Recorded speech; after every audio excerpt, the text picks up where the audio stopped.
নমস্কার, কেমন আছেন সবাই? ঘরকন্যা ন্যাচারাল ব্লগে আপনাদের স্বাগত জানাই। আজ আমরা বোনের বাড়ির থেকেই বোন পুচকে দুটোকে নিয়ে আমরা সবাই মিলে যাচ্ছি ইস্কন মন্দিরের উদ্দেশ্যে। বাবা ওইদিকে দেখুন দাঁড়িয়ে আছে, বাবা বাড়িতেই আছে, মাও বাড়িতে আছে, আমরা চলে যাচ্ছি। আর ওদেরকে নিয়ে যাওয়া মানে গাড়ি করা ছাড়া উপায় নেই।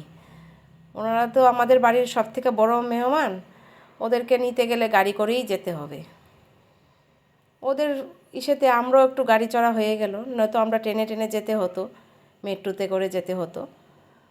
ওনাদের ইসেতে আমরাও চলে ফেললাম গাড়ি, তাই আমরা গাড়ি করে চলে যাচ্ছি সেই ইস্কন মন্দিরে দেখার জন্য। প্রত্যেকবার আসলেই আমরা যাই, এইবারও আমাদের সঙ্গে আরও দুজন অ্যাড হয়েছে, তাই ওনাদের নিয়েই যাচ্ছি। ওদের আবার ওই মন্দিরেই প্রথম মুখে ভাত দেওয়ার জন্য নিয়ে যাওয়া হয়েছিল। ওইখানে নিয়ে গিয়ে প্রথম ওদেরকে ওইখানে প্রসাদ নেওয়া হলো, তারপর আবার বাড়িতে অনুষ্ঠান করে বড় করে অন্নপ্রাশন করা হলো।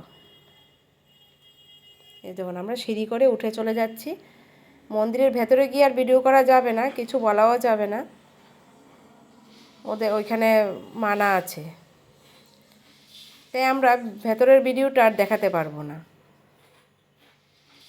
অনেকটা সিঁড়ি বেয়ে আমরা উপরে উঠে গেলাম। উপর থেকে ভিউটা খুব সুন্দর লাগছে দেখুন। আমরা ভেতরে গিয়ে আর করতে পারবো না, ভেতরে গিয়ে আমরা ওইখানে ঠাকুর মন্দিরে গিয়ে কীর্তন টীর্তন শুনে তারপরে আমরা আবার আস্তে আস্তে প্রসাদ নেব, নিয়ে আমরা বেরিয়ে আসব। তাই ভিডিওটা আর বেশি লং করতে পারিনি, ছোট্টর মধ্যেই সারতে হয়েছে। আজ তাহলে এই পর্যন্তই, দেখা হচ্ছে নেক্সট কোনো ব্লগে। ভিডিওটি ভালো লাগলে একটু লাইক কমেন্ট শেয়ার করে দেবেন।